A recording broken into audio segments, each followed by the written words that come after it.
जय श्री राम। केसरी योग में आपका स्वागत है। आज हम आपको सुप्त वज्रासन का अभ्यास कराने जा रहे हैं। सुप्त वज्रासन का अगला वर्जन है। इसमें पहले वज्रासन में बैठना होता है, उसके बाद मैं करके दिखाऊंगा कैसे करते हैं। इस आसन को करने से नाभि अपनी स्थान पर स्थिर रहती है, कभी दाएं बाएं ऊपर नीचे हो जाती है तो वो अपनी जगह पर रहती है। नाभि संबंधी दोष दूर होते हैं। हाई बीपी के लिए यह आसन बहुत ही लाभदायक है। पेट और कमर का मोटापा भी इस आसन से दूर होता है, मोटापा कम होता है। सर्वाइकल वाला जो क्षेत्र है वहाँ पर रक्त की आपूर्ति प्रचुर मात्रा में होती है। सर्वाइकल के लिए भी यह आसन बहुत ही लाभदायक है। फेफड़ों संबंधी विकार दूर होते हैं। फेफड़े इसमें जो है फैलते हैं और जो भी दोष फेफड़ों में होते हैं वो इस आसन को करने से दूर होते हैं। हृदय पुष्ट होता है। श्वसन क्रिया इस आसन को करने से प्रभावित होती है और बहुत ही स्ट्रॉन्ग अच्छी तरह से हमारा श्वसन तंत्र प्रभावित होता है और श्वास संबंधी विकारों के लिए भी यह आसन बहुत ही लाभदायक है। गला पूरी तरह से प्रभाव में आता है।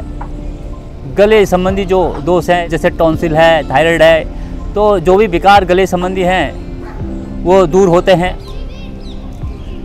टांगें प्रभाव में आती हैं, घुटने फ्लेक्सिबल और पावरफुल बनते हैं। बस्ती वाला प्रदेश प्रभाव में आता है और पुष्ट होता है। प्रजनन अंग प्रभावित होते हैं और पुष्ट होते हैं। टखने, घुटने, जंघाएं और घुटने प्रभाव में आते हैं और पुष्ट होते हैं। पीठ, कंधे, भुजाएं प्रभाव में आती है और उनके जॉइंट्स फ्लेक्सिबल बनते हैं और स्ट्रॉन्ग बनते हैं। उनके विकार दूर होते हैं और पेड़ों वाला भाग पूरी तरह से प्रभाव में आता है और वहाँ पर भी जितने अंग हैं पेड़ों के आसपास वाले प्रभाव में आते हैं और उनके विकार दूर होते हैं। पेट की मांसपेशियाँ खिंचती हैं और बहुत ही प्रभाव पेट में पड़ता है और मांसपेशियाँ सुदृढ़ होती हैं। पेट के लिए यह आसन बहुत ही लाभदायक है। कब्ज टूटता है, कब्ज दूर होता है। पेट की नस नाड़ियाँ भी इस आसन को करने से प्रभाव में आती हैं और स्ट्रॉन्ग बनती हैं। कब्ज के लिए तो यह आसन बहुत ही लाभदायक है। जब हम इस आसन को करते हैं हमारी पूरी स्पाइन खिंचती है। दोनों जो हमारी गोटियां हैं उनके बीच में थोड़ा खिंचाव आता है। वहाँ की जो हमारी मसल्स हैं खिंचती हैं और पावरफुल होती हैं और ऑक्सीजन का प्रभाव पूरी तरह से पूरी स्पाइन में होता है और पूरा ब्रेन तक शुद्ध रक्त जाता है और हमारे मस्तिष्क के लिए भी आसन बहुत ही लाभदायक है। तो देखिए करते कैसे हैं। सबसे पहले आप वज्रासन में आएंगे। वज्रासन की मैंने पहले वीडियो डाल रखी है तो वैसे लिंक भी दे देंगे, तो आप देख सकते हैं किस तरह से वज्रासन करते हैं। इस तरह से आप हथेलियाँ दाएं तरफ रखें, इस तरह से घुटने मोड़े और ये वज्रासन, ये हमारा वज्रासन हुआ। वज्रासन में बैठ गए। उसके बाद क्या करना है, पीछे जो है पैरों को फैलाना है और नितंब आसन में लगें। ये सबसे कठिन क्रिया है कि नितंब आसानी से आसन पे नहीं लग पाते। तो मैं आपको पीछे से भी दिखाता हूँ। ये हम वज्रासन में हैं और इस तरह से ये पैर फैलाए और नितंब आसन में आए। ये सबसे कठिन यही है कि नितंब आसन में नहीं आ पाते हैं। ये सबसे पहले आपने करना है कि नितंब आसन पर लग जाएं। 2-4 दिन 5 दिन हफ्ते तक इस तरह से आप करेंगे तो आप इस तरह से नितंब आपके आसन पर आ जाएंगे। इस तरह से अगर नहीं आते तो आप ऊपर नीचे करके इस तरह से प्रैक्टिस कीजिए 2-4 दिन और धीरे धीरे जो है आपके जो है नितंब जब आसन पर लग जाएं तो समझ लिए आप जो है इस आसन को करने के लिए परफेक्ट हैं। आगे घुटने इस तरह से मिले रहेंगे। ये ज़रा देखने वाली बात है, लेकिन ये बहुत आवश्यक है कि नितंब जो है आसन पर जरूर लगनी चाहिए। तो अब इसको जब आपके नितंब आसन पर लग जाते हैं तो उसके बाद जो है आप क्या करेंगे, ये पकड़िए और दाहिनी कोनी जो है इधर रख देंगे, उसका बाएं कोनी, और इस तरह से अर्ध बैठक की स्थिति में आ जाएं। जिनसे पहले ऐसे नहीं होता वो शुरू में नितंब नीचे रख के इस तरह से पहले कुछ 2-1 दिन इस तरह से बैठें। जैसे ही आप इसमें परफेक्ट हो जाते हैं, आप इस तरह से बैठ के और दाएं कोनी आसन पर, बाएं भी आसन पर, इस तरह से स्थिति बनी आपकी अर्ध बैठक में। और पहले 2-1 दिन या 2-3 दिन इस यहाँ तक कि आएँ, आगे न जाएं। और उसके बाद धीरे धीरे आपकी पूरी स्पाइन जो है, आप पूरा शरीर आपका आसन पर है, और धीरे धीरे भुजाओं को ले आएंगे सिर से ऊपर और ताने। पूरी स्पाइन आपकी प्रभाव में आ रही है। कंधे, कोहनी, कलाई तक का पूरा भाग, घुटने, जंघाएं और उसकी मांसपेशियां, टखने प्रभाव में आ रहे हैं और पुष्ट बन रहे हैं। इसके बाद जो है हथेलियाँ, उंगलियां इस तरह से फंसाएंगे और उनका तकिया बना के सिर के नीचे रख देंगे।